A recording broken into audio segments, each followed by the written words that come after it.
Hello kids, my self Poonam Kumawat और हम लोग पढ़ रहे थे पॉलिनेशन। ठीक है, पॉलिनेशन हम लोगों को समझ में आया था कि पॉलिनेशन एक ऐसी प्रोसेस है जिसके अंदर हम क्या करते हैं, ट्रांसफर करते हैं पोलिन ग्रेन को फ्रॉम एंथर टू स्टिग्मा। ठीक है, पॉलिनेशन के लिए टाइप की बात करें तो 3 टाइप हमारे पास थे, ऑटोगैमी, जियोटेनोगैमी और जीनोगैमी। फिर उसके बाद में हम लोगों ने पॉलिनेशन के लिए कुछ अडेप्टेशंस देखी थी। ठीक है, या फिर आप बोल सकते हैं कि कुछ ऐसी कंडीशंस जिनके थ्रू पॉलिनेशन कंप्लीट होता है, यानी कि सेल्फ पॉलिनेशन और क्रॉस पॉलिनेशन के लिए स्पेसिफिक बात करें तो हम लोगों ने सेल्फ पॉलिनेशन की बात कर रहे थे। तो सेल्फ पॉलिनेशन मतलब ऑटोगेमी। ठीक है, ऑटोगेमी जो है यानी कि सेल्फ पॉलिनेशन कब पॉसिबल है, तो उसकी पॉसिबिलिटी जो फर्स्ट पॉसिबिलिटी हमारे सामने आ रही थी वो थी मोनोक्लिनी का मतलब था कि जो अगर फ्लावर बाइसेक्सुअल है तो वो ऐसी कंडीशन किसके लिए बनेगी, तो वो कंडीशन होगी सेल्फ पॉलिनेशन के लिए। दूसरी जो हमारे सामने कंडीशन आई थी सेल्फ पॉलिनेशन के लिए वो थी होमोगेमी, यानी कि अगर मेल और फीमेल दोनों यानी कि स्टेमन और कार्पेल है तो वो दोनों एक ही टाइम पे क्या होने चाहिए, मैच्योरेशन सेम पीरियड पे होना चाहिए। और थर्ड हमारे सामने थी क्लिस्टियोगेमी मतलब जो फ्लावर है वो क्लिस्टियोगेमस यानी कि क्लोज्ड टाइप अगर फ्लावर प्रेजेंट है, क्लोज्ड फ्लावर है तो वहां पे भी पॉलिनेशन कौन सा होगा, सेल्फ पॉलिनेशन की प्रोबेबिलिटी होगी। और फोर्थ जो हमारे पास कंडीशन थी वो कौन सा था, बड पॉलिनेशन। ठीक है, तो बर्ड पॉलिनेशन का मतलब जो देखा था कि पॉलिनेशन अकर होता है वो बर्ड स्टेज में होता है जहाँ पे फ्लावर ओपनिंग पहले से ही प्रेजेंट रहता है। ठीक है, तो पॉलिनेशन की फिनोमिना, तो ये सारी की सारी कंडीशन हम लोगों ने किसके रिस्पेक्ट में देखी थी, सेल्फ पॉलिनेशन के रिस्पेक्ट में। फिर सेकंड जो हमारे पास आता है वो होता है क्रॉस पॉलिनेशन। और क्रॉस पॉलिनेशन की अगर हम बात करें तो यहाँ पे क्रॉस पॉलिनेशन की वो कंडीशंस भी है और साथ में हमारे सामने एक और बहुत इंपॉर्टेंट चीज़ आती है, वो होती है आउट ब्रीडिंग डिवाइसेस। अब ये आउट ब्रीडिंग डिवाइसेस के फॉर्म में भी हम इन कंडीशंस को कंसिडर करते हैं।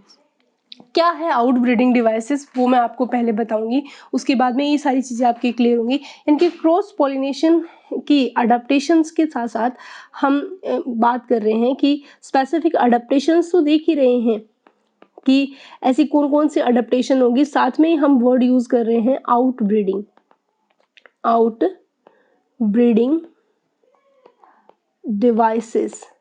ठीक है, आउट ब्रीडिंग डिवाइसेस का मतलब यहाँ पे है कि जब कंटिन्यूसली सेल्फ पॉलिनेशन होता है, लगातार सेल्फ पॉलिनेशन की फिनोमेना होती है तो एक प्रॉब्लम क्रिएट होती है। प्रॉब्लम इन द सेंस कि एक स्पेसिफिक कंडीशन बनती है जिसको हम इन ब्रीडिंग डिस्पर्जन बोलते हैं। ठीक है, इन ब्रीडिंग डिस्पर्जन का मतलब यहाँ पे ये होता है बच्चों कि कुछ ऐसी पर्टिकुलर सर्कमस्टांसेस जिनकी प्रेजेंस से जो सेल्फ पॉलिनेशन है वो कुछ ऐसी प्रॉब्लम क्रिएट करता है कि जो ऑर्गेनिज्म है या जो फ्लावर है उनके अंदर ऐसे अनवांटेड कैरेक्टरिस्टिक्स आने लग जाते हैं।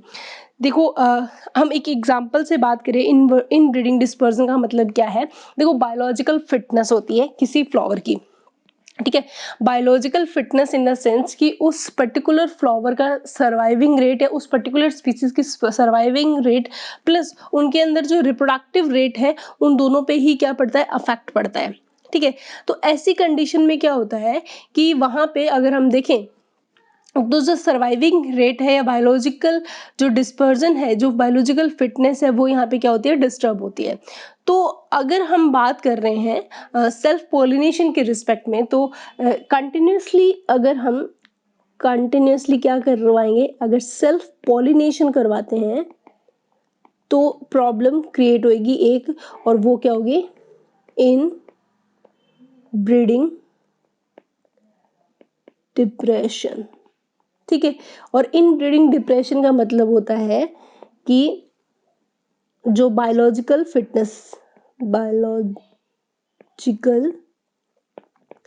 जो फिटनेस है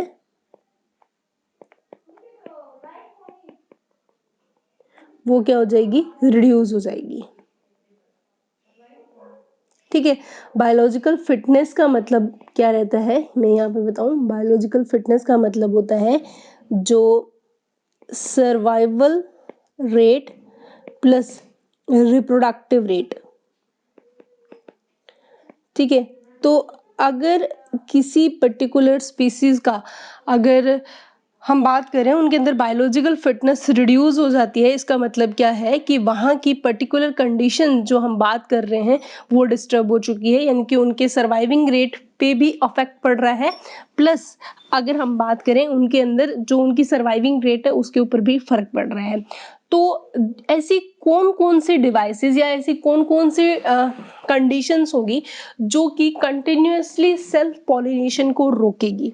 ठीक है, तो वो कौन कौन सी पर्टिकुलर कंडीशंस है वो हम लोग यहाँ पे डिस्कशन करेंगे, क्योंकि बायोलॉजिकल जो आउटब्रीडिंग है हमारे पास, यानी कि आउटब्रीडिंग डिवाइसेस है, वो बहुत इंपॉर्टेंट रोल प्ले करती है। आपके इंपॉर्टेंट एग्जाम में इंपॉर्टेंट क्वेश्चंस आते हैं, तो आपके ये जो एक चीज़ आपको बहुत अच्छे से क्लियर हो गई होगी कि यहाँ पे जो क्रॉस पॉलिनेशन की अडेप्टेशन है वही आउट ब्रीडिंग डिवाइसेस भी है।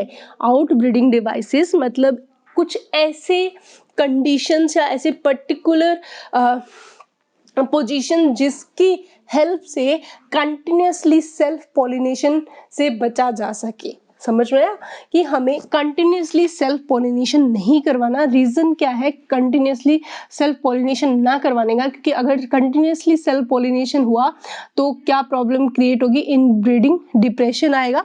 और इन ब्रीडिंग डिप्रेशन का मतलब होता है रिड्यूस बायोलॉजिकल फिटनेस, और बायोलॉजिकल फिटनेस का मतलब क्या होता है, सर्वाइवल रेट और रिप्रोडक्टिव रेट। ठीक है, अगर कंटिन्यूअसली सेल्फ पॉलिनेशन होगा एक ही तरह के जो जेनेटिक मटेरियल से या एक ही जीनोम से बिलोंग करने वाले अगर स्पीसीज में कंटिन्यूअसली हमें रिप्रोडक्शन देखने को मिलेगा तो वहाँ का सर्वाइविंग रेट भी डाउन हो जाएगा और उनके रिप्रोडक्टिव रेट पे भी अफेक्ट पड़ेगा। ठीक है, तो हमें ऐसे कौन से डिवाइसेस चाहिए जिनके अंदर हमें आउट ब्रीडिंग यानी कि क्रॉस पॉलिनेशन की तरफ मूवमेंट करना पड़े। ठीक है, तो यहाँ पे जो हमारे पास जो आउटब्रीडिंग डिवाइसेस है वो बहुत इंपॉर्टेंट रोल प्ले करेगी। कौन कौन सी आउटब्रीडिंग डिवाइसेस है वो हम देखेंगे।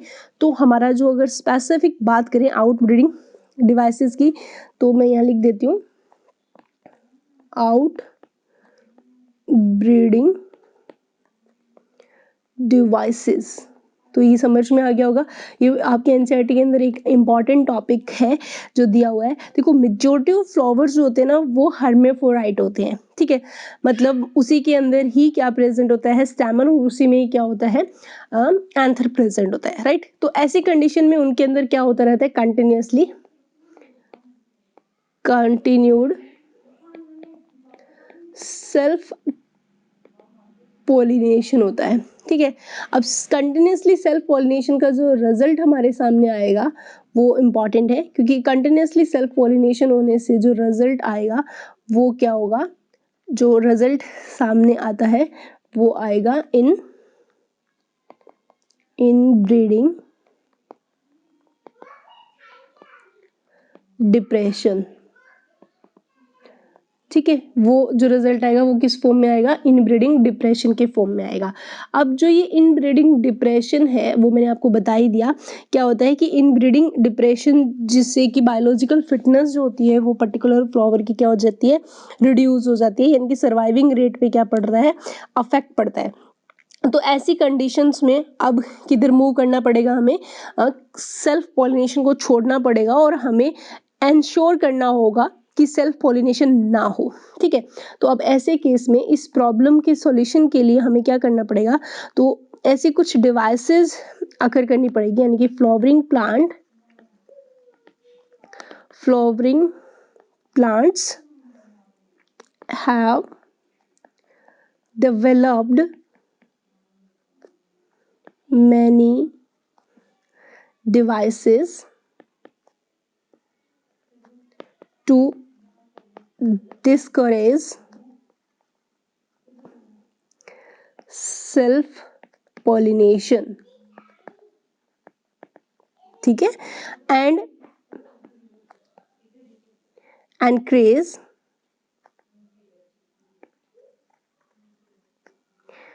Cross pollination. ठीक है, तो अब ऐसी कंडीशन के लिए हमें क्या क्या ऐसी डिवाइसेस या ऐसी कौन कौन सी कंडीशंस हमें देखनी पड़ेगी। डिवाइसेस यहाँ पे बात चल रही है कंडीशंस की, तो क्या क्या कंडीशंस होगी जहाँ पे हमें सेल्फ पॉलिनेशन ना करवा के किसको करवाना पड़ेगा, क्रॉस पॉलिनेशन की तरफ ही मूव करना पड़ेगा। देखो आपकी जो इस प्रॉब्लम को सॉल्यूशन करने के लिए हमारे पास पहला जो पोर्शन आता है वो फर्स्ट पोर्शन होगा डाइक्लिनी। डाइक्लिनी का मतलब होता है यूनिसेक्सुअलिटी। यूनिसेक्सुअलिटी,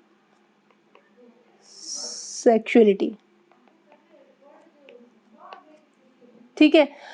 यूनिसेक्सुअलिटी का मतलब क्या होता है कि प्रेजेंस ऑफ यूनिसेक्सुअल फ्लावर। अगर किसी स्पीसीज के अंदर क्या प्रेजेंस है, presence of unisexual flower. Unisexual flower का मतलब होता है कि फीमेल फ्लावर अलग होगा, ठीक है, और मेल फ्लावर अलग होएगा, ठीक है। सपोज देन ये मान लीजिए प्लांट है हमारे पास, ठीक है, और एक दूसरा प्लांट है, ठीक है। तो अब ऐसी कंडीशन में सपोज देन हमारे सामने ये जो फ्लावर है इसके अंदर तो सिर्फ और सिर्फ क्या प्रेजेंट है, इनके अंदर तो स्टैमन प्रेजेंट है, ठीक है, और यहाँ पे जो फ्लावर है और यहाँ पे क्या प्रेजेंट है, कार्पेल प्रेजेंट है, ठीक है। तो जो ये फ्लावर है वो कौन सा होगा, फीमेल फ्लावर, राइट, और ये जो फ्लावर है वो कौन सा रहेगा, मेल फ्लावर, ठीक है। अब इस प्लांट पे सिर्फ क्या प्रेजेंट है, मेल फ्लावर, इस प्लांट पे सिर्फ प्रेजेंट है फीमेल फ्लावर, तो सेल्फ पॉलिनेशन की कोई चांसेस ही नहीं है। अब क्या करवाना पड़ेगा, क्रॉस पॉलिनेशन। अगर हमें फर्टिलाइजेशन करवाना है तो किसकी तरफ मूव करना पड़ेगा, क्रॉस पॉलिनेशन। तो अगर यूनिसेक्सुअल फ्लावर प्रेजेंट है तो वो कंफर्म करेगा किसको, क्रॉस पॉलिनेशन को। तो डाइक्लिनी या यूनिसेक्सुअलिटी जो होती है वो सेल्फ पॉलिनेशन, तो इसका मतलब यहाँ पे नेवर सेल्फ पॉलिनेशन अकर,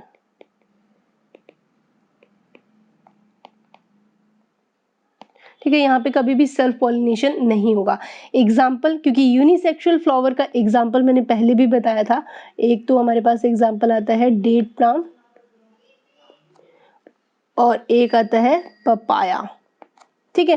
तो ये है हमारे पहली कंडीशन, यानी कि आउट ब्रीडिंग आपको समझ में आ गया। आउट ब्रीडिंग कंडीशन कौन सी थी, वो कंडीशंस जहां पे सेल्फ पॉलिनेशन कंटिन्यूसली हो जाने से इनब्रीडिंग डिस्पर्शन आएगा, और इनब्रीडिंग डिस्पर्शन को रोकने के लिए हमें कुछ ऐसे डिवाइसेस का यूज करना पड़ेगा। तो जो पहली डिवाइसेस आती है वो ये रहेगी कि अगर प्लांट जो है वो यूनिसेक्सुअल होंगे तो हमारे सामने कौन सी कंडीशंस बन के आएगी, तब हमारे पास प्योरली कंडीशन आएगी, वो क्या आएगी, क्रॉस पॉलिनेशन की आएगी, राइट। अब हम आते हैं सेकंड जो हमारे पास कंडीशन आती है वो होती है डाइकोगेमी। डाइकोगेमी का मतलब क्या है, अगर आपको याद हो वहां पे होमोगेमी था जब सेल्फ पॉलिनेशन की कंडीशन हम बात कर रहे थे। होमोगेमी आपको अच्छे से पता है, जब कहीं एक ही फ्लावर के अंदर स्टेमन यानी कि बाइसेक्सुअल फ्लावर है, इसका मतलब मेल और फीमेल रिप्रोडक्टिव पार्ट एक ही फ्लावर में है, तो उन दोनों पार्ट्स का at a time same time पे मैच्योर होना जरूरी है। तो वहां पे क्रॉस पॉलिनेशन की जरूरत नहीं होगा, वहां पे क्या हो जाता है, सेल्फ पॉलिनेशन, यानी कि स्टैमन और कार्पल एक ही टाइम पे मैच्योर होते हैं, तो उसको हम बोलते हैं होमोगेमी, ठीक है। तो यहाँ पे डाइकोगेमी का मतलब क्या हुआ, तो डाइकोगेमी का मतलब होता है कि जो बाइसेक्सुअल फ्लावर है, बाइसेक्सुअल फ्लावर, ठीक है, बाइसेक्सुअल फ्लावर समझ ही होंगे जिसके अंदर मेल और फीमेल कार्पेल दोनों प्रेजेंट है। तो बाइसेक्सुअल फ्लावर के अंदर क्या होगा कि स्टेमन and carpel of a flower do not mature at the same time, ठीक है, एक ही टाइम पे मैच्योर नहीं होंगे, तो ऐसी कंडीशन को हम क्या बोलते हैं, डाइकोगेमी वर्ड यूज किया जाता है। ठीक है, तो इससे क्या होगा कि ऐसे प्लांट्स के अंदर पोलन रिलीज होंगे, तो स्टिग्मा रिस्पेक्टिविटी उसके अंदर नहीं होगी, और अगर पहले स्टिग्मा की रिस्पेक्टिविटी होगी तो वहां पे पोलन रिलीज नहीं होगी। इसका मतलब क्या हुआ कि सीधी सी बात है, ये आपके एनसीईआरटी का स्टेटमेंट में है जो कि बहुत इंपॉर्टेंट है, कि ऐसी कंडीशन में क्या प्रॉब्लम आएगी। देखो, ऐसी कंडीशन में सपोज देन पोलन पहले मैच्योर हो गया, स्टेमन पहले मैच्योर हो गया, तो वहां पे पोलन ग्रेन तो रिलीज होने लगे, लेकिन वहां की जो स्टिग्मा है वो अभी उन पोलन ग्रेन को लेने लायक नहीं हुई है, या फिर बोले कि वो अभी मैच्योर नहीं हुई है, उसमें एग नहीं बना। ठीक है, तो पोलन की एक पर्टिकुलर वाइबिलिटी है, जब तक वो एग बनेगा और जो स्टिग्मा है वो उनको रहने के लिए रिसेप्टिव होएगी, तो तब तक वो उनकी वाइबिलिटी पोलन ग्रेन की क्या हो जाएगी, डिस्ट्रॉय हो जाएगी। ध्यान से समझना यहाँ पे दूसरी कंडीशन, यानी कि पहली कंडीशन में तो हम क्या बोल रहे हैं कि जो पोलन ग्रेन तो क्या हो गए, पोलन ग्रेन तो रिलीज हो रहे हैं, यानी कि वो क्या हो चुके हैं, मैच्योर है। ठीक है, बट जो स्टिग्मा है वो क्या नहीं हुई है, नॉट रिसेप्टिव। ठीक है, यानी कि अभी वो क्या है, इमेच्योर है। ठीक है, दूसरी कंडीशन क्या हो सकती है कि पोलन ग्रेन क्या हो, इमेच्योर हो।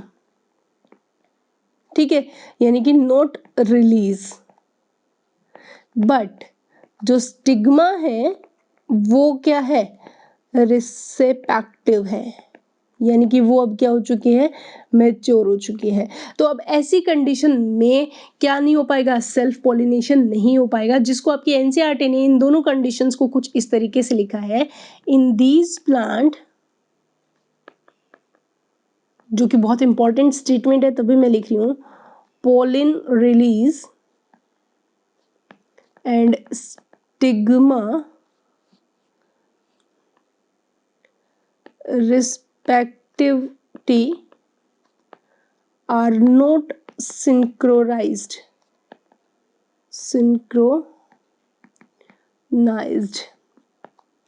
either the pollen is released before the stigma becomes respective or stigma becomes respective much before the release of pollen.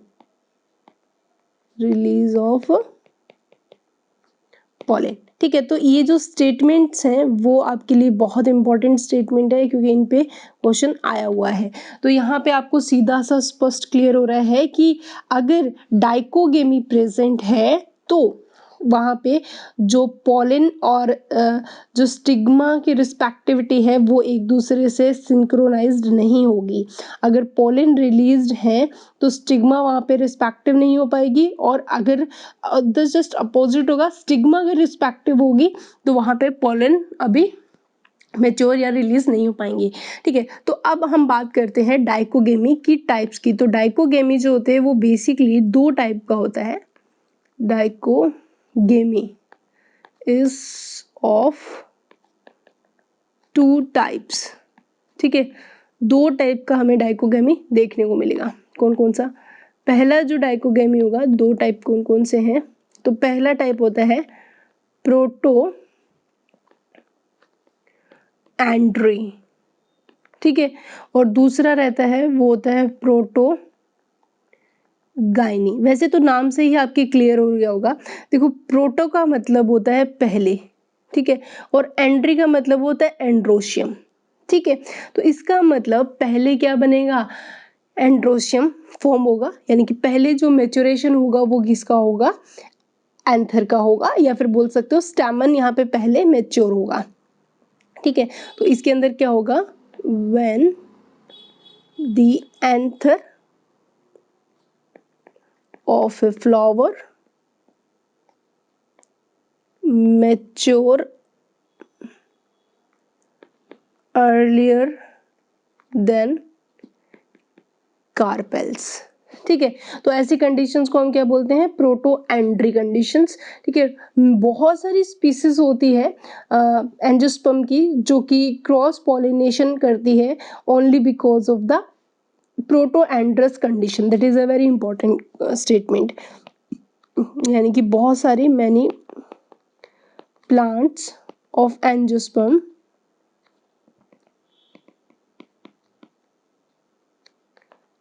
are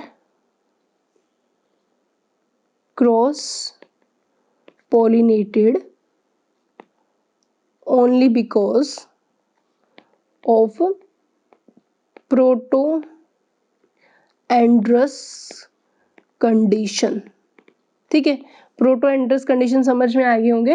पहले क्या बन रही है, यहाँ पे स्टैमन मैच्योर हो रहा है। एग्जाम्पल की बात करें, प्रोटो एंड्रस कंडीशन हमें कहाँ कहाँ देखने को मिल रही है, साल्विया एक वाटर प्लांट है, एक्वाटिक प्लांट है, सनफ्लावर, ठीक है, कॉटन, और सबसे इंपॉर्टेंट क्वेश्चन आता है वो है कैप्सेला, क्योंकि उसी पे ही तो सारा फ्लावरिंग प्लांट की स्टडी हो रही है। तो यहाँ पे ये जो सारे के सारे फ्लावर है वो कौन सी कंडीशंस में है, प्रोटो एंड्रस कंडीशन में है, इसीलिए वहां पे क्या नहीं हो सकता, क्योंकि पहले स्टैमन मैच्योर हो गया, तो अब वहां पे एक ही प्रोबेबिलिटी बची है, और वो कौन सी, क्रॉस पॉलिनेशन की, राइट। और अब आते हैं हम सेकेंड कंडीशन पे, और वो कौन सी है, प्रोटोगाइनस, ठीक है। प्रोटो का मतलब होता है पहले, और गाइनोशियम, गाइनी मतलब गाइनोशियम बनने वाली। तो ऐसे केस के अंदर क्या होता है कि जो कार्पेल होता है प्रोटोगाइनी के अंदर, carpel of the flower mature earlier than stamen, ठीक है। लेकिन ये जो होता है कुछ ही प्लांट्स में अकर करती है, in few occurs in few plants में ही क्या होती है, अकर्स होती है, ठीक है। तो एग्जाम्पल की बात करें यहाँ पे, तो एग्जाम्पल आएगा फीकस स्पीसीज, फीकस स्पीसीज जैसे कि banyan tree, people, fig etcetera, ठीक है। तो ये पर्टिकुलर वो स्पीसीज होती है जहाँ पे ये देखने को मिलते हैं। इसके अलावा आप अशोक का पेड़ भी बोल सकते हो, अशोक के अंदर भी ये सारी चीजें देखने को मिल रही है। तो प्रोटो एंट्री और प्रोटोगाइनी जो है आपको क्लियर हो गया होगा, क्योंकि यहाँ पे जो फ्लावर है वो कैसी कंडीशंस के अंदर बैठे हैं, वो बैठे हैं सिर्फ और सिर्फ क्या प्रेजेंट है उनको अंदर, सिर्फ एंथर पहले मैच्योर हुआ है, यहाँ पे कार्पल पहले मैच्योर होता है। तो ऐसी कंडीशन में सेल्फ पॉलिनेशन की तो प्रोबेबिलिटी खत्म, सिर्फ और सिर्फ क्या रहती है, डाइकोगैमी जस्ट क्या परफॉर्म करवाएगा, क्रॉस पॉलिनेशन करवाएगा। तो that is a very important device, जो आपके एनसीईआरटी में पहली जो डिवाइस लिखी हुई है आउटब्रीडिंग की वो यही लिखी हुई है, डाइकोगैमी, ठीक है।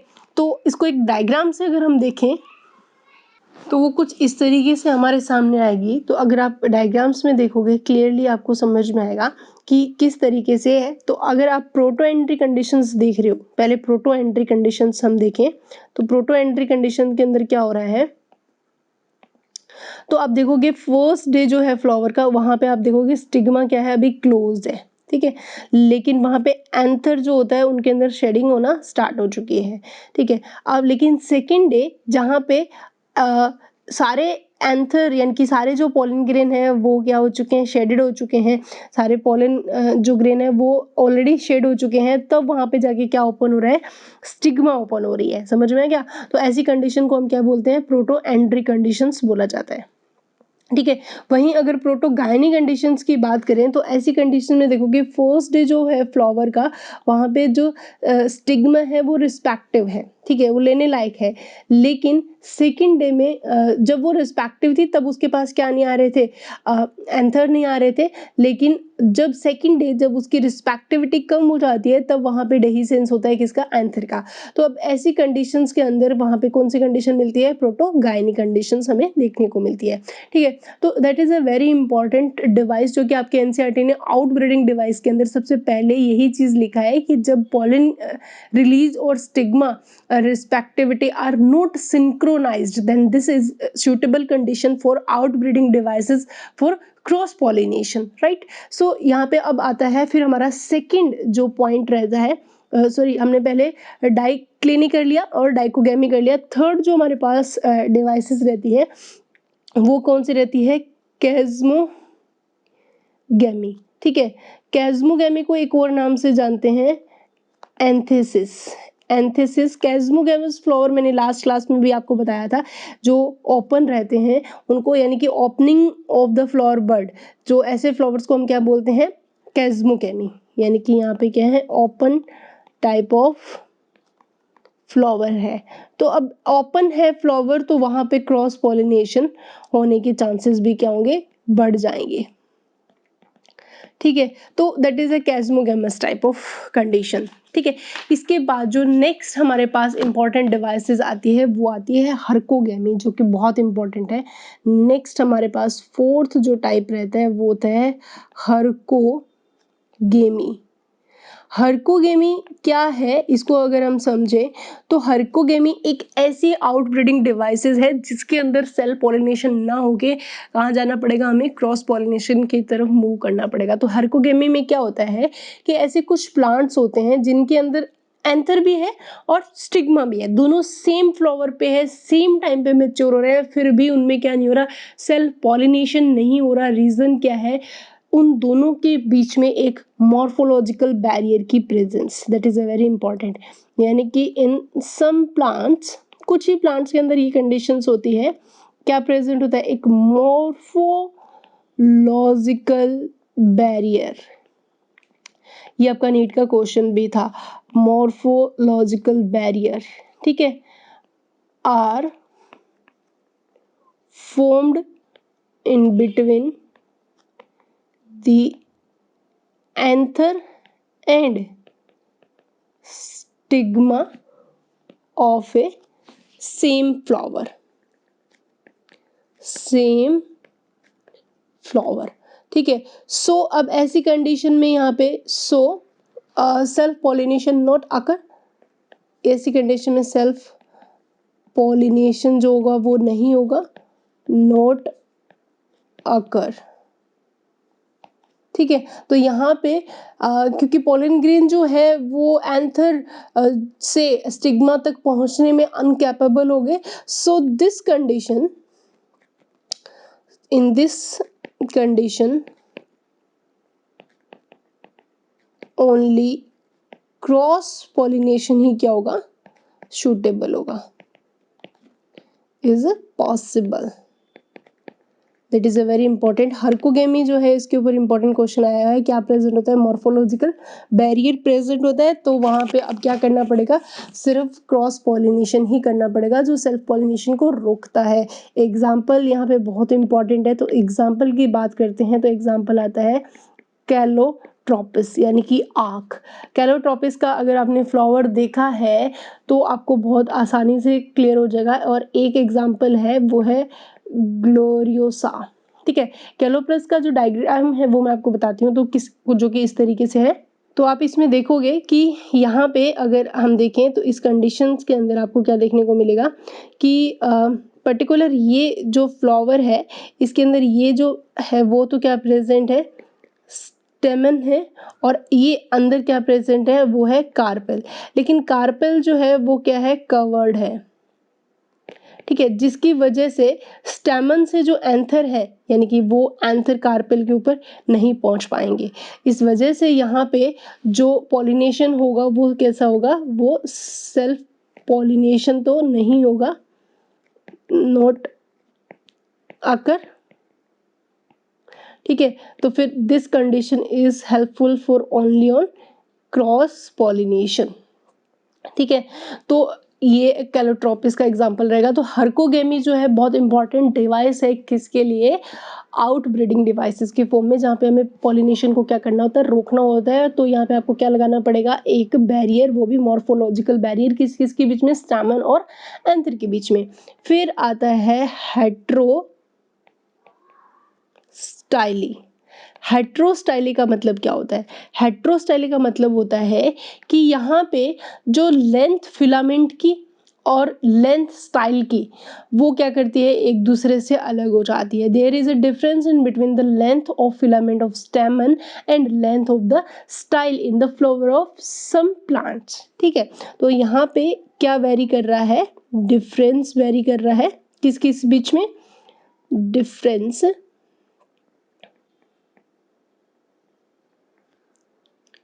in between the length of the filament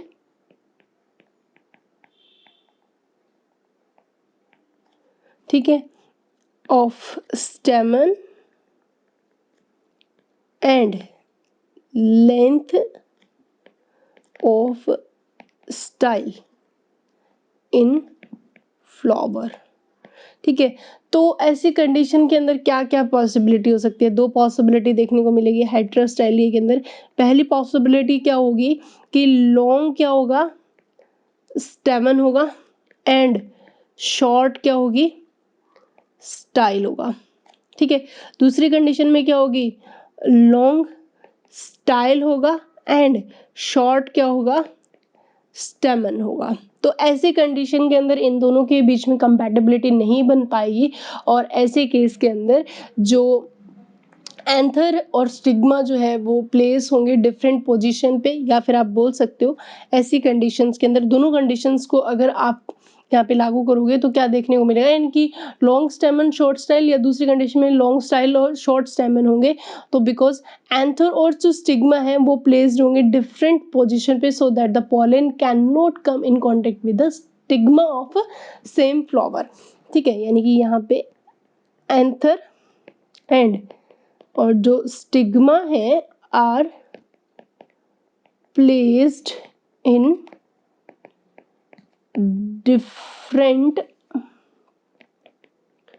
positions so that the pollen cannot come in contact with stigma, contact with the stigma of same flowers। ठीक है, तो due to this reason self pollination is not possible in this plant. तो ऐसी condition में फिर क्या रहेगा, अगर हेट्रोस्टाइली की कंडीशन है तो सेल्फ पॉलिनेशन नहीं हो पाएगा। तो सेल्फ पॉलिनेशन क्या नहीं हो पाएगा यहाँ पे, ऐसी कंडीशन में नॉट पॉसिबल, नॉट पॉसिबल। तो वहां पे फिर क्या बचेगा, सिर्फ और सिर्फ क्या होगा, क्रॉस पॉलिनेशन। एग्जाम्पल यहाँ पे इंपॉर्टेंट है, तो एग्जाम्पल कौन कौन से आएंगे, तो प्राइम रोज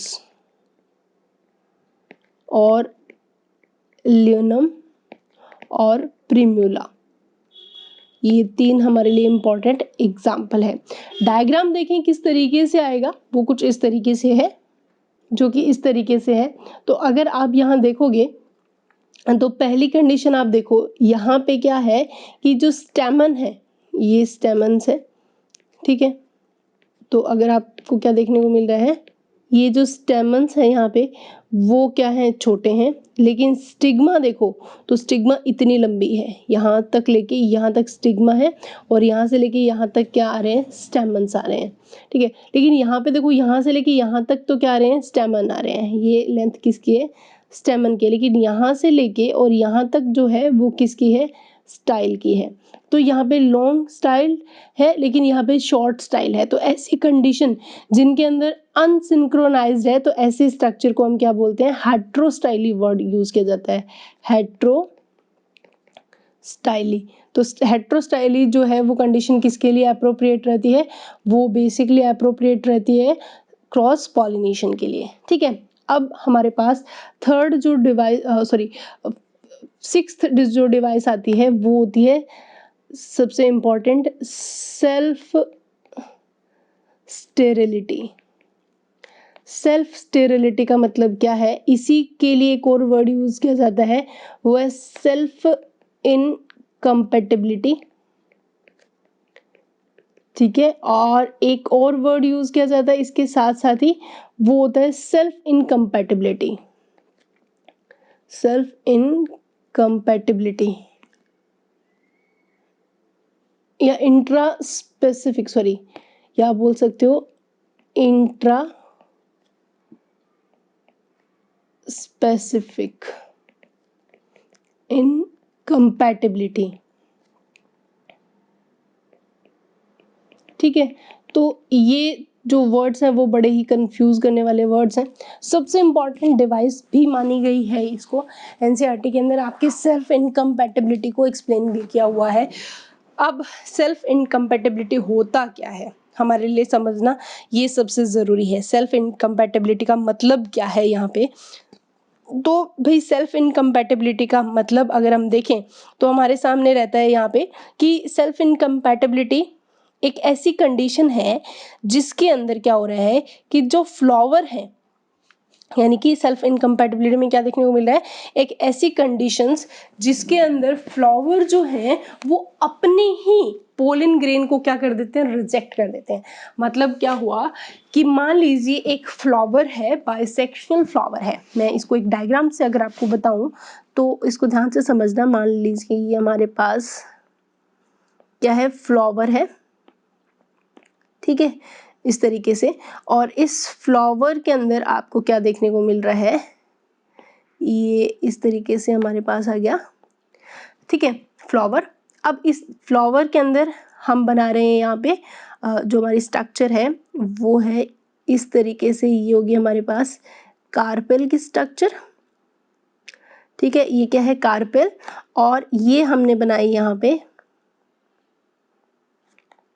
स्टेमन। ठीक है, तो और ये हमारे पास क्या आ गए, स्टेमन। अब क्या है, ऐसी कंडीशन में अगर यहाँ से पोलन ग्रेन पोलिनेट होके यहाँ जाता है, ठीक है, सेम ये क्या है, पोलन ग्रेन, तो यहाँ पे जो ये पोलन ग्रेन है ये सेम स्पीसीज से का है। सेम स्पीसीज का मतलब सेम प्लांट की बात कर रहे हैं हम, इंट्रा स्पेसिफिक हम कंसिडर कर रहे हैं, तो सेम प्लांट की बात चल रही है। तो इसी प्लांट का यानी कि सेम फ्लावर का पोलन ग्रेन अगर उसी की स्टिग्मा पे गिर गया तो यहाँ पे ये जो पोलन ग्रेन है वो जर्मिनेट नहीं होगा, यानी कि यहाँ पे no germination of pollen grain. किसके थ्रू, स्टिग्मा के थ्रू। तो स्टिग्मा जो होती है वो अपने ही पोलन ग्रेन को यहाँ पे जर्मिनेट नहीं होने देगी। क्यों, क्योंकि वो यहाँ पे सेल्फ स्टेरिलाइज्ड है, यानी कि वो अपने ही पोलन ग्रेन को सेम फ्लावर का जो है, फ्लावर या फिर एक दूसरा फ्लावर है लेकिन प्लांट यहाँ पे सेम है तो भी ये कंडीशंस रहेगी। यानी कि अगर दूसरी कंडीशन आप ये भी ले सकते हो कि मान लीजिए ये क्या है, एक प्लांट है, ठीक है, और इस प्लांट के ऊपर हमारे पास दो फ्लावर है, एक तो ये फ्लावर और एक यहाँ पे फ्लावर है। तो क्या होगा कि यहाँ पे मान लो ये ओवरी बन गई, ठीक है, और यहाँ पे ये क्या हो गए, पोलन ग्रेन्स हमें देखने को मिल रहे हैं।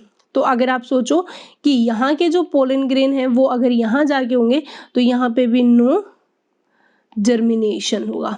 ठीक है, तो दोनों कंडीशन है, सेम फ्लावर भी हो सकता है या फिर other flower of same plant तो इन दोनों, ये फर्स्ट कंडीशन है, ये सेकंड कंडीशन है, तो इन दोनों ही कंडीशन में स्टिग्मा जो होती है अपने ही पोलिन ग्रेन को क्या नहीं होने देती, यहाँ पे जर्मिनेट नहीं होने दे रही। That is condition is self incompatibility या सेल्फ स्टेरिलिटी।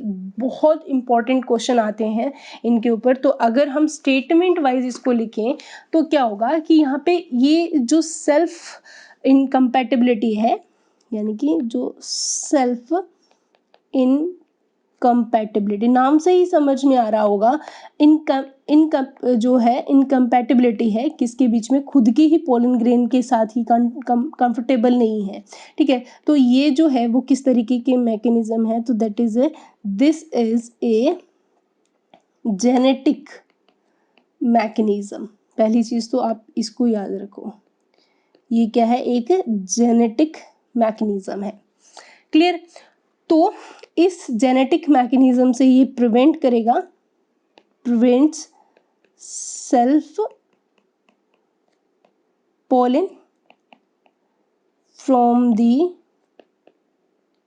सेम फ्लावर भी हो सकता है, और अदर फ्लावर है तो वो सेम प्लांट का होगा, ऑफ दी सेम प्लांट, ठीक है। तो prevent self pollen from fertilising the ovule, from fertilising the ovules by inhibiting pollen germination, या फिर बोल सकते हैं पोलन ट्यूब ग्रोथ। दोनों ही बात सही है इन दी पेस्टिल, ठीक है। तो यहाँ पे क्या होगा, ये पहली बात तो सेल्फ इनकम्पैटिबिलिटी किस तरीके का मैकेनिज्म है, ये आपका नीट का क्वेश्चन रहा हुआ है, ठीक है। तो ये एक जेनेटिक मैकेनिज्म है, पहली चीज। दूसरी यहाँ पे क्या है, सेल्फ पोलन जो होता है वो फर्टिलाइजिंग ओव्यूल के द्वारा क्या किया गया है, इनहिबिट किया गया है, यानी कि वो जर्मिनेशन नहीं होने देगा, ना ही पोलन ट्यूब ही वहाँ पे फॉर्म होने देगा। तो इस कंडीशंस को हम क्या बोलते हैं, सेल्फ इनकम्पैटिबिलिटी, ठीक है, या फिर सेल्फ स्टेरिलिटी। खुद का पोलन ग्रेन जर्मिनेट नहीं होगा क्योंकि वहाँ पे दोनों का जेनेटिक क्या रहता है, सेम रहता है। इन शॉर्ट दैट इज आप कोई रिलीजन स्पेसिफिक बात ना करें तो हम क्या देखते हैं कि सिबलिंग्स जो है वहाँ पे हम क्या कर रहे हैं, एक एग्जाम्पल के फॉर्म में, यहाँ पे बात प्लांट की चल रही है लेकिन मैं आपको समझाने के लिए ले रही हूँ। जैसे कि एक ही पेरेंट्स के दो बच्चे हैं, एक ब्रदर है एंड एक सिस्टर है, ठीक है। तो हम क्या कर रहे हैं, यहाँ पे वही कंडीशन हम एक कोरिलेशन के साथ, एग्जाम्पल के साथ समझ रहे हैं। तो वहाँ पे क्या है, एक पेरेंट के जो बच्चे हैं उनके बीच में हम क्या नहीं करते, मैरिज नहीं करते, ठीक है। ब्रदर एंड सिस्टर के बीच में मैरिज नहीं की जा रही है क्योंकि वहाँ पे वो क्या है कि सेम जेनेटिक से बिलोंग करें, एक पर्टिकुलर रिलेशन है कि दोनों के पेरेंट्स क्या है, सेम है, तो वो एक दूसरे के लिए क्या है, इनकम्पैटिबल है। सेम यही चीज एज ए समझने के लिए, एग्जाम्पल के लिए, इसको सिर्फ आप एग्जाम्पल के फॉर्म में समझोगे कि एक ही प्लांट के दो फ्लावर है या एक ही फ्लावर के बीच में पोलन ग्रेन्स का एक्सचेंज नहीं हो सकता। वहाँ पे जो फर्टिलाइजिंग ओव्यूल है यानी कि जो स्टिग्मा है वो उस अपने ही पोलन ग्रेन को वहाँ पे जर्मिनेट होने की परमिशन नहीं देगी। इसको एक एग्जाम्पल के साथ भी समझेंगे, देन हम देखेंगे इनके एग्जाम्पल कौन कौन से हैं। और एग्जाम्पल में मैं सिर्फ आपको वही मोस्ट इंपॉर्टेंट एग्जाम्पल बताऊंगी जो कि नीट एग्जाम में सेल्फ इनकम्पैटिबिलिटी के लिए पूछा गया है। तो पहले हम देखते हैं डायग्राम क्या है इसका। तो इस डायग्राम में आप देखोगे कि जैसे कि ये मान लीजिए डायग्राम है, तो हम इसके अंदर देखते हैं क्या है कंडीशन। तो सेल्फ इनकम्पैटिबिलिटी का मतलब पहले समझे तो देखो, pollen will not germinate on genetically similar individual that promote to cross out crossing, यानी कि क्रॉस पॉलिनेशन को ये प्रमोट करती है। तो जो सेल्फ इनकम्पैटिबिलिटी मैकेनिज्म है वो किसको प्रमोट करता है, क्रॉस पॉलिनेशन को। वही तो हम आउटब्रीडिंग डिवाइस पढ़ रहे हैं। तो अब इसको समझते हैं कुछ इस तरीके से। मान लो ये हमारे पास क्या है कि पॉलिन्स का कंडीशन हम नोट करें यहाँ पे। तो ये जो कंडीशन है, मान लो ये फ्लावर है, इस तरीके से हम मान के चले कि ये एक ही फ्लावर की बात चल रही है इस तरीके से, ये हमारे पास दोनों आ गए और ये एक फ्लावर की कहानी है, ठीक है। तो यहाँ पे जो ये फ्लावर है इसका जो जेनेटिक मटेरियल है वो S1 और S2 है, तो पोलन ग्रेन का भी S1 और S2 हो जाएगा, पोलन ग्रेन का भी S1 S2 और एग का भी S1 और S2 हो जाएगा, ठीक है। तो ये है इनका जेनेटिक। तो अगर हम देखें तो क्या होता है कि पोलन ग्रेन स्टिग्मा पे जाता है कुछ इस तरीके से और जाके फिर वो क्या करता है इस तरीके से पोलन ट्यूब बनाता है और जाके एग के साथ क्या हो जाता है फ्यूज हो जाता है। यहाँ पे क्या बैठा होता है, एग बैठा होता है, राइट। ये एक नॉर्मल फर्टिलाइजिंग की कंडीशन होती है जिसके अंदर पोलन ट्यूब का बनना और फिर एग के साथ फ्यूज होना, जो हम पढ़ेंगे अभी थोड़ी देर में, ठीक है। तो यहाँ पे क्या हो रहा है कि पहली कंडीशन देखो, अगर स्टिग्मा का जो जेनेटिक है वो S1 S2 है, ठीक है। और पहली कंडीशन यहाँ देखते हैं, पहले इसको नहीं, ये हम सेकंड कंडीशन लेके आते हैं। पहली कंडीशन हम ये लेते हैं, देखो अगर स्टिग्मा का भी S1 S2 है और ये है पोलन ग्रेन, ये क्या है पोलन ग्रेन, और पोलन ग्रेन का जेनेटिक भी क्या है, देखो S2 है और S1 है, ठीक है। तो यहाँ पे अगर S2 और S1 सेम जेनेटिक है किसका, यही जेनेटिक तो आ रहा है किसका, स्टिग्मा का, ठीक है। और यही जेनेटिक आ रहा है किसका, पोलन ग्रेन का, इसका भी S1 S2 है और स्टिग्मा का भी S1 S2 है। तो यहाँ पे दोनों ही जेनेटिक सिमिलर है, तो आप देखोगे यहाँ पे जर्मिनेशन नहीं हो रहा, तो नो पोलन ट्यूब फॉर्मेशन, तो यहाँ पे पोलन ट्यूब का फॉर्मेशन नहीं हो रहा। सेकेंड कंडीशन अगर आप देखते हो तो सेकेंड कंडीशन में, ये फर्स्ट कंडीशन थी, सेकेंड कंडीशन में क्या देख रहे हो, यहाँ पे जो जेनेटिक स्टिग्मा का है वो क्या है S1 S2, लेकिन पोलन ग्रेन है उनका जो जेनेटिक है वो क्या है S3 और S4 है। अब ऐसी कंडीशन में देखो ये क्या बन रही है, पोलन ट्यूब का क्या हो रहा है, फॉर्मेशन हो रहा है। तो यहाँ पे जो पोलन है वो क्या हो रहे हैं, जर्मिनेशन पोलन के अंदर हमें इजीली देखने को मिल रहा है। और ये आती है हमारे पास थर्ड कंडीशन। तो थर्ड कंडीशन में देखो जेनेटिक S1 और S2 है, एक जो पोलन आ रहा है वो किसका आ गया, S1 का आ गया, और एक किसका आ गया, S3 का।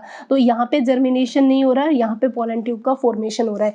दैट मीन अपने सेम जेनेटिक वाले पोलन ग्रेन को स्टिग्मा जर्मिनेट नहीं होने दे रहा, that is called self incompatibility phenomena. That is a very important, जो आपको बहुत अच्छे से समझना होगा, क्योंकि सेल्फ इनकम्पैटिबिलिटी है ना, वो एक आपका बोर्ड का भी फेवरेट क्वेश्चन है, कि बोर्ड में डायरेक्ट क्वेश्चन आता है कि एक्सप्लेन सेल्फ इनकम्पैटिबिलिटी। तो आप ये जो डायग्राम आपके सामने है S1 S2 S3 S4 इस तरीके से करके अगर आप एक्सप्लेन करते हो तो 100% कोई चांस ही नहीं है आपका मार्क्स कट जाए बोर्ड के अंदर। लेकिन आपको ये चीज़ें बहुत अच्छे से समझनी होगी। तो सेल्फ इनकम्पैटिबिलिटी आई थिंक आपको बहुत अच्छे से क्लियर हो गया होगा। सेल्फ इनकम्पैटिबिलिटी का मतलब क्या है, कि यहाँ पे अपने खुद के पोलन ग्रेन को सेम जेनेटिकल सिमिलर इंडिविजुअल को वो जर्मिनेट नहीं होने दे रहा। This is a genetic phenomena, और या जेनेटिक मैकेनिज्म बोल सकते हो, जिसके को हम क्या बोलते हैं, सेल्फ इनकम्पैटिबिलिटी।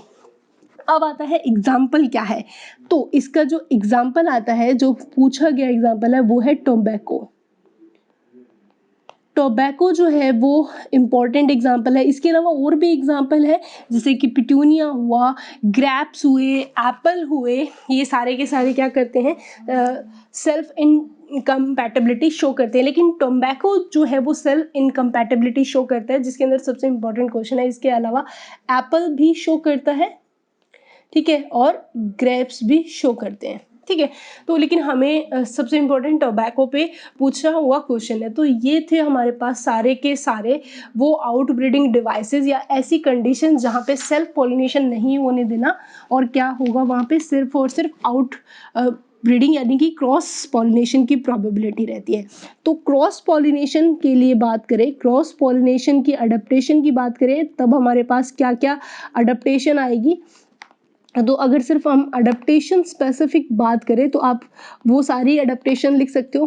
पहली अडेप्टेशन तो हमने क्या लिखी, सपोज देन हमारे पास आ रही है डाइक्लिनी।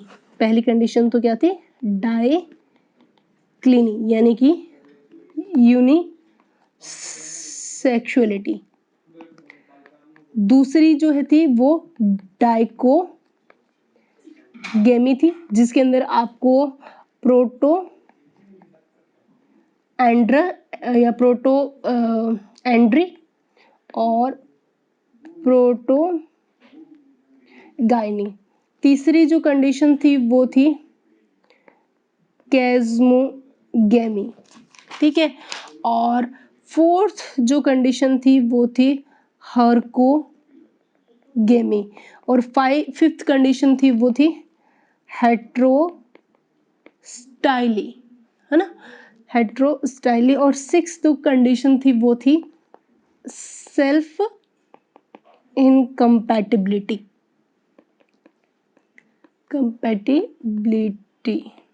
ठीक है। तो ये हमारे पास टोटल 6 अडेप्टेशंस थे, जहाँ पे क्या नहीं हो पाएगा, सेल्फ पॉलिनेशन नहीं हो पाएगा, और वो किसकी तरफ मूवमेंट करेगा, क्रॉस पॉलिनेशन के अंदर। वहीं पे अगर आउटब्रीडिंग डिवाइसेस की बात करें तो आउटब्रीडिंग डिवाइसेस में क्या क्या आएगा, डाइकोगेमी, ठीक है, हर्कोगेमी, हेट्रोस्टाइली और सेल्फ इनकम्पैटिबिलिटी। तो ये वो डिवाइसेस हैं, इनको हम क्या बोलते हैं, आउट ब्रीडिंग डिवाइसेस, ठीक है। इनको हम किस नाम से जानते हैं, डिवाइसेस। आउट ब्रीडिंग डिवाइसेस यानी कि ऐसी डिवाइसेस जो क्या करती है, प्रिवेंट करेगी,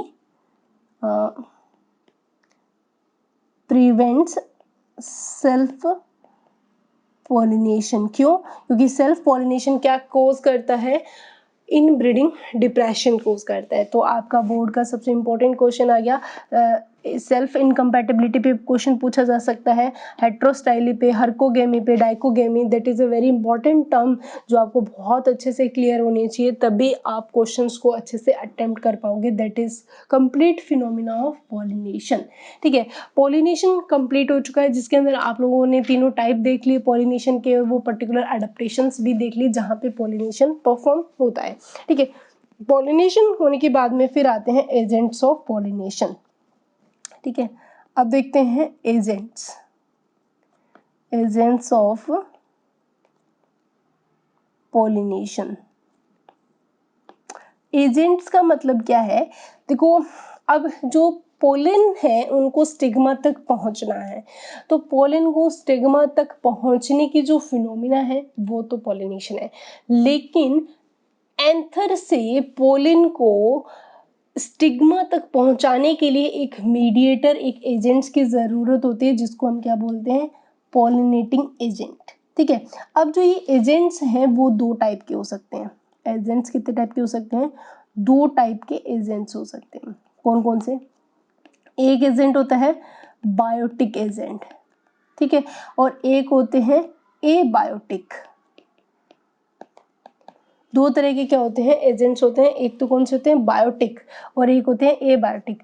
बायोटिक एजेंट्स में कौन कौन से होते हैं, देखो, बायोटिक एजेंट्स होते हैं बाय एनिमल्स होता है, बाय एनिमल्स, एनिमल्स के थ्रू होता है। अब एनिमल्स क्या क्या हो सकते हैं, एनिमल्स इंसेक्ट्स भी हो सकते हैं, ठीक है, एनिमल बर्ड्स भी हो सकते हैं, इनकी बर्ड्स के थ्रू भी पॉलिनेशन हो सकता है, बैट के थ्रू भी हो सकता है, ठीक है, एंट्स के थ्रू भी हो सकता है, या टर्माइट्स भी बोल सकते हो, या फिर स्नेल के थ्रू भी हो सकता है, और स्नेक के थ्रू भी हो सकता है, ठीक है। तो ये सारे के सारे क्या है, एनिमल।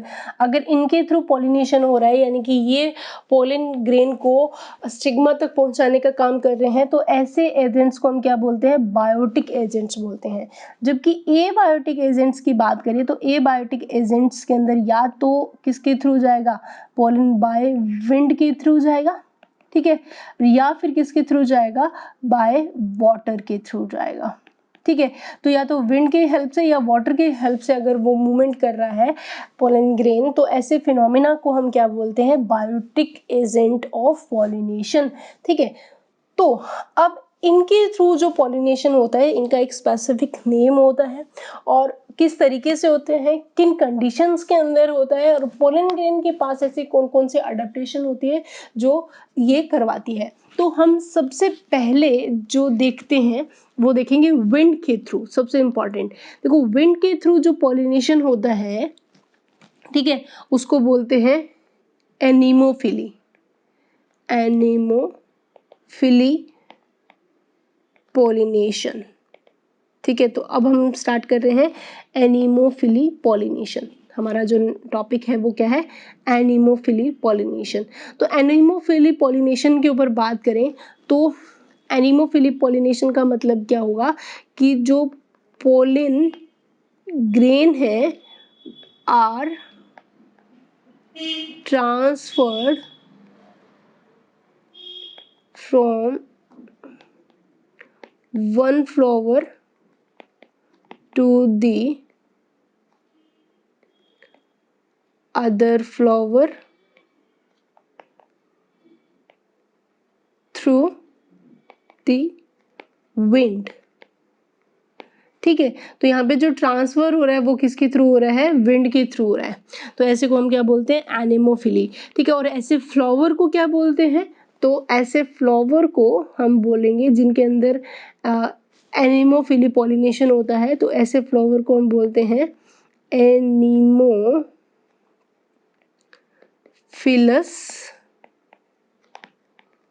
फ्लावर। क्या बोलते हैं, एनिमोफिलस फ्लावर। ठीक है, अब ऐसे प्लांट्स जिनके अंदर हमें देखने को मिलते हैं, जैसे कि बहुत सारे एनिमोफिली जो प्लांट्स होते हैं वो कौन कौन से हैं, देखो मेनली तो अगर हम बात करें बहुत सारे सीरियल्स प्लांट जैसे कि मेज और ये सब जो है उनके अंदर किसके थ्रू होते हैं, एनिमोफिली होते हैं। और इसके अलावा एनिमोफिली जो होता है वो also found in all gymnosperm. तो एनिमोफिली जो पॉलिनेशन है वो कहाँ कहाँ मिलती है, वो मिलेगी सीरियल्स के अंदर, सीरियल प्लांट्स जैसे कि मेज।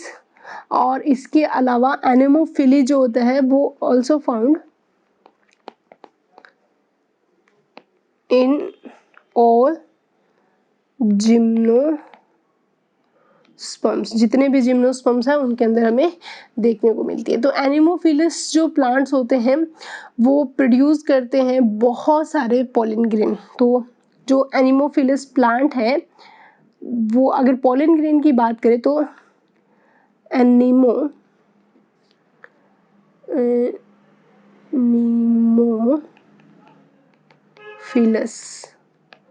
जो प्लांट्स हैं वो किस तरीके से होंगे, ये जो प्लांट्स होते हैं ना बच्चों, वो क्या करते हैं, प्रोड्यूस करते हैं। पहली चीज तो produce numerous amount of pollen grain, produce numerous amount of pollen grain. ठीक है, दूसरी चीज क्या है कि इनके जो पोलन ग्रेन होंगे, ठीक है, वो कैसे होंगे, तो ये सबसे इंपॉर्टेंट क्वेश्चन है जो पूछा जाता है। तो इनके जो पोलेंस होंगे वो पहली बात छोटे होंगे। कैसे होंगे, क्या क्या कंडीशन होंगी अगर हम बात करें, तो पहली कंडीशन वो क्या होंगे, स्मॉल होंगे। दूसरी कंडीशन वो लाइट वेट के होंगे, लाइट वेट होंगे। ठीक है, तीसरी कंडीशन वो ड्राई होंगे। ठीक है, नॉन स्टिकी, तभी तो वो हवा में क्या कर सकते हैं, इजीली उड़ पाएंगे। क्या होंगे, ड्राई होंगे, यानी कि नॉन स्टिकी होंगे। ठीक है, और पांचवी कंडीशन, फोर्थ कंडीशन जो हमें देखने को मिलेगी उनकी स्टिग्मा की, तो स्टिग्मा जो होगी वो लार्ज होगी और हेयर या फैदरी होगी या ब्रशी होगी, ताकि हवा के थ्रू जो वो आ गई तो वो इजीली चिपक सके। तो मैं स्टिग्मा यहाँ पे फोर्थ पॉइंट लिख रही हूँ कि इनका जो स्टिग्मा होगा वो कैसा होगा, पॉलिन ग्रेन के साथ। तो स्टिग्मा की जो अडेप्टेशन होगी वो क्या होगी, वो एक तो लार्ज होगी, दूसरी आप बोल सकते हो हेयरी होगी, या फिर आप बोल सकते हो फैदरी होगी, या फिर आप बोल सकते हो ब्रशी, या फिर म्यूसिलेजिनस,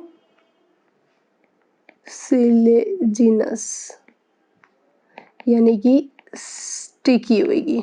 ठीक है, so they often poses well exposed stamina, that is a very important. तो ऐसे जो प्लांट होंगे इनके अंदर स्टेमन जो होगा वो, यानी कि ऐसे जो प्लांट है इनके अंदर आप लिख सकते हो they often poses well exposed स्टेमन।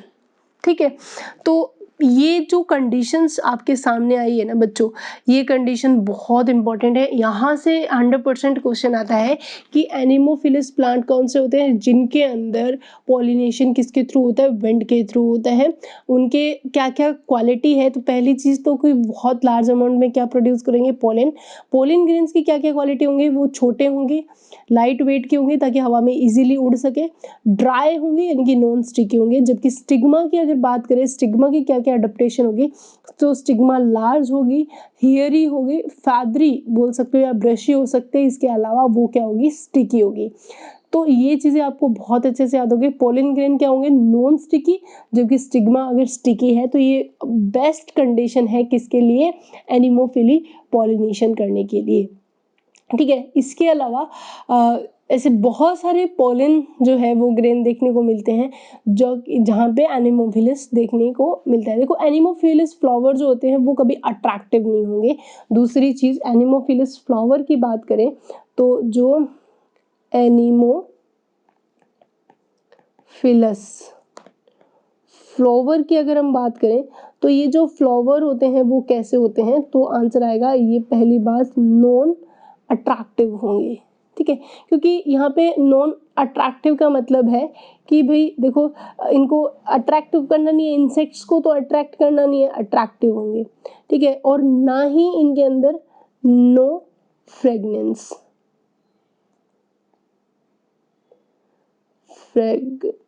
ना ही इनमें कोई खुशबू मिलेगी, ना ही इनमें कोई अट्रैक्टिव कैरेक्टरिस्टिक्स देखने को मिलेगा, क्योंकि इनको जरूरत ही नहीं है। यानी कि नो फ्रेगनेंस मतलब do not have nectar. Nectar मतलब फ्लावर की जो के अंदर जो खुशबू आती है वो नेक्टर ग्लैंड्स की वजह से आती है, तो इनके अंदर नेक्टर ग्लैंड्स नहीं होंगे। ठीक है, और एनिमोफिलस फ्लावर जो होते हैं वो बेसिकली देखने में आया है कि वो जनरली यूनिसेक्सुअल होते हैं, जनरली यूनिसेक्सुअल होंगे।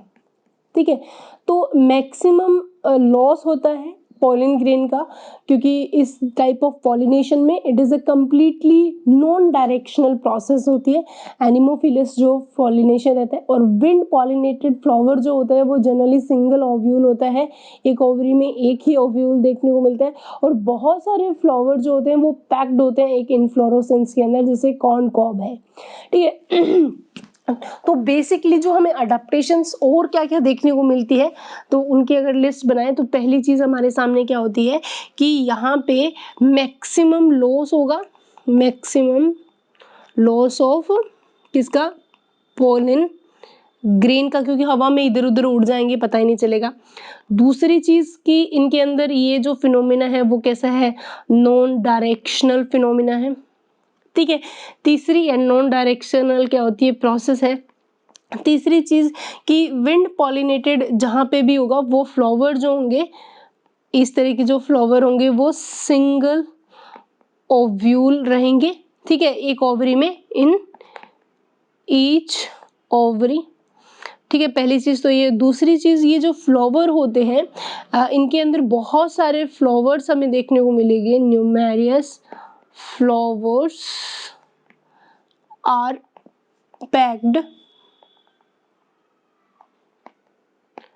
into inflorescence। ठीक है, एग्जाम्पल आ जाएगा कॉर्न कॉब। ठीक है, और पॉलिनेशन जो होगा विंड के थ्रू होगा, मोर कॉमन होता है एबायोटिक पॉलिनेशन के अंदर। तो नेक्स्ट पॉइंट क्या है कि जो विंड पॉलिनेशन होता है, विंड पॉलिनेशन जो होता है मोस्ट कॉमन एबायोटिक पॉलिनेशन है। ठीक है, और इसके अलावा लास्ट पॉइंट जो है, जो wind pollination quite common in grasses, that is a very important कि it is quite common in grasses. ठीक है, एग्जाम्पल की बात करें तो हमारे पास एग्जाम्पल कौन कौन से आएंगे, जिम्नोस्पर्म तो कंप्लीट आएगा ही आएगा, जिम्नोस्पर्म्स, मेज में शुगर केन, बैम्बू, एग्जाम्पल सिर्फ आपको वही बताए जा रहे हैं जो इम्पोर्टेंट है, coconut, grasses, date palm, papaya, mulberry. ठीक है, तो ये जो पॉलिनेशन है वो सारा का सारा किसके बारे में था, एनिमोफिली यानी कि विंड पॉलिनेशन के बारे में था। ठीक है, तो विंड पॉलिनेशन आपको अच्छे से क्लियर हो गया होगा, यानी कि विंड पॉलिनेशन की अगर हम बात करें तो क्या क्या चीजें कॉमन थी। देखो, विंड पॉलिनेशन की बात करें तो विंड पॉलिनेशन जो है उसके अंदर जो क्या पॉलिन ग्रेन थे वो लाइट वेटेड थे, स्मॉल साइज के थे और ड्राई थे, नॉन स्टिकी थे। वहीं स्टिग्मा जो थी वो हैरी थी, फैदरी थी और वो स्टिकी थी। ठीक है, बहुत सारे अमाउंट के अंदर पॉलिन ग्रेन का इसके अंदर क्या होता है, लॉस होता है। फ्लावर जो होते हैं ना ही अट्रैक्टिव होते हैं, ना ही उनमें कोई फ्रेगनेंसेस देखने को मिलती है। मोस्ट कॉमन टाइप है एबायोटिक पॉलिनेशन का और मेनली ये किसमें देखने को मिलता है, एग्जांपल आपके सामने gymnosperm, maize, bamboo, coconut, grasses, date palm, papaya, mulberry, यानी कि यूनिसेक्सुअल जो प्लांट्स होते हैं ना उनमें मोस्टली एनिमोफिली मतलब विंड पॉलिनेशन के लिए एक स्पेसिफिक टर्म यूज की जाती है। ऐसे ही बाकी के जो पॉलिनेशन है ना उन सब के लिए ही अलग अलग टर्म्स की यूज की जाती है। जैसे कि अगर वाटर के थ्रू हो रहा है उसको हम क्या बोलते हैं, हाइड्रोफिली। क्या नाम दिया जाता है, हाइड्रोफिली वर्ड यूज किया जाता है। वहीं अगर हम देखें इंसेक्ट्स के थ्रू अगर हो रहा है या एनिमल्स के थ्रू हो रहा है तो ऐसे पॉलिनेशन को हम क्या बोलते हैं, जूफिली के नाम से जानते हैं, जूफिली। ठीक है, तो वर्ड्स आपको याद करने बहुत जरूरी है। तो जूफिली का मतलब, जू मतलब एनिमल से आप याद करो। अगर इंसेक्ट्स के थ्रू पॉलिनेशन हो रहा है तो उसको हम बोलते हैं एंटेमोफिली। ठीक है, बर्ड्स के थ्रू हो रहा है तो ऑर्निथोफिली। ठीक है, बैट के थ्रू हो रही है तो टेरोफिली। और एंट या टर्माइट्स के थ्रू हो रहा है तो इसको हम बोलते हैं मायरेमोकोफिली।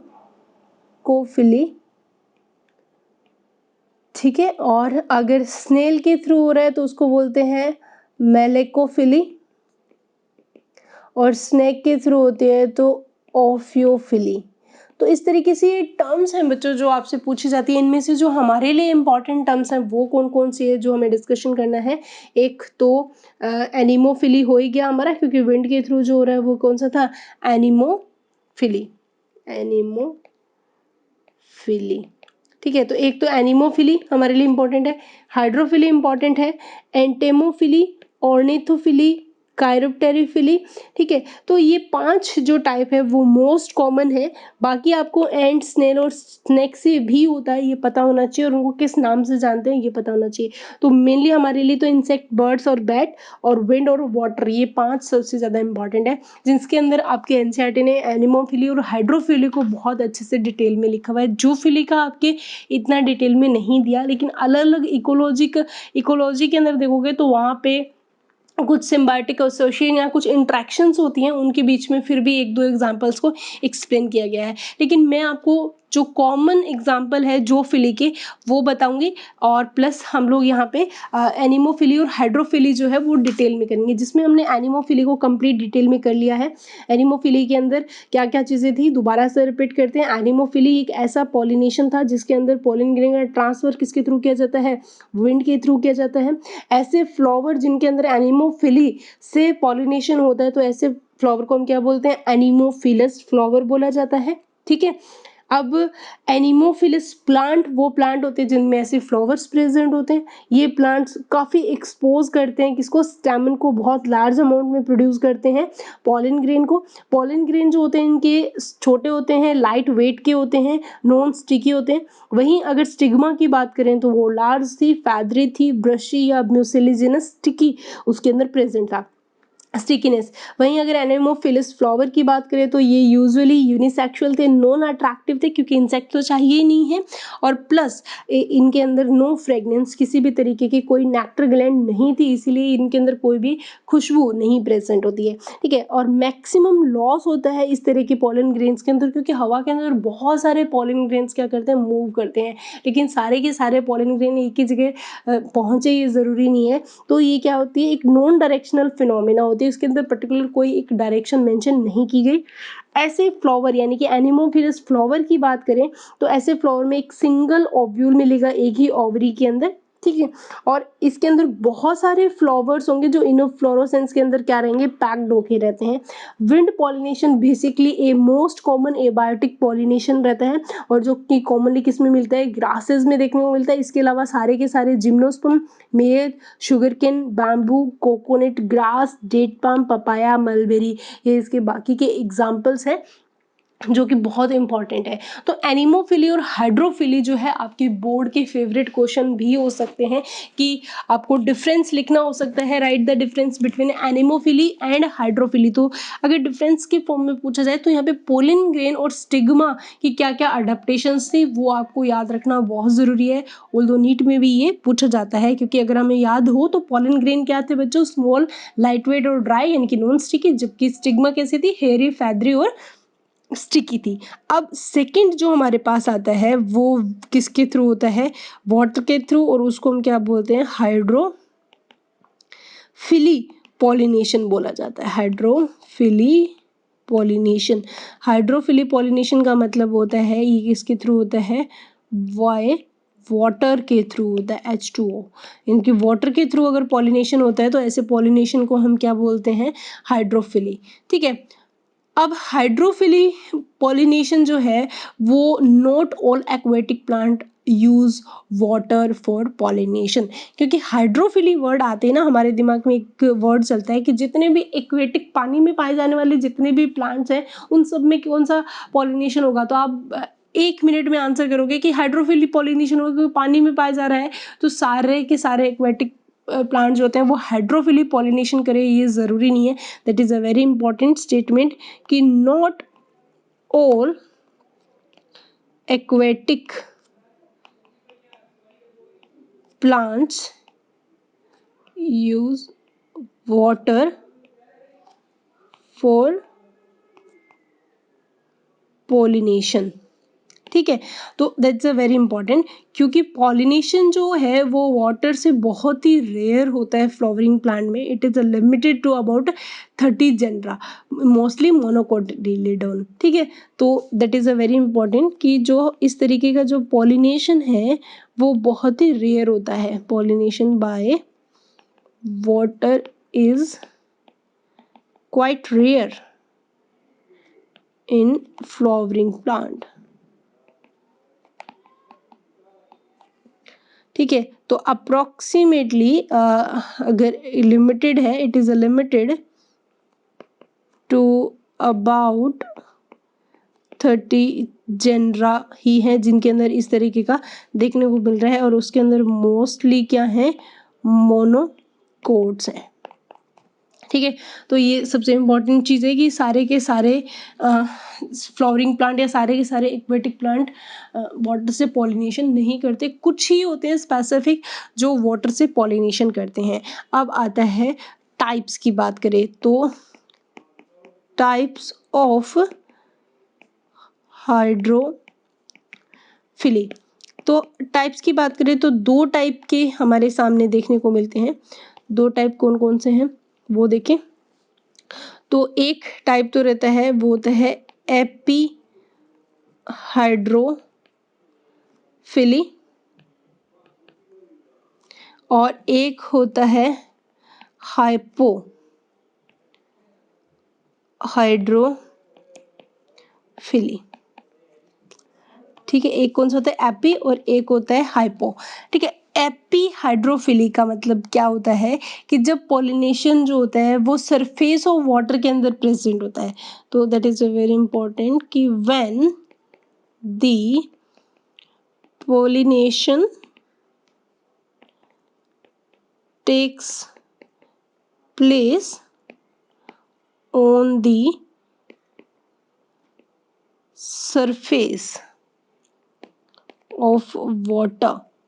ठीक है, तो ऐसे पॉलिनेशन को हम क्या बोलते हैं, हाइड्रोफिली। एग्जाम्पल की बात करें तो आ जाएगा वेलिस्नेरिया। ठीक है, और हाइपोहाइड्रोफिली के अंदर क्या हो जाएगा, हाइपोहाइड्रोफिली के अंदर जो पॉलिनेशन टेक्स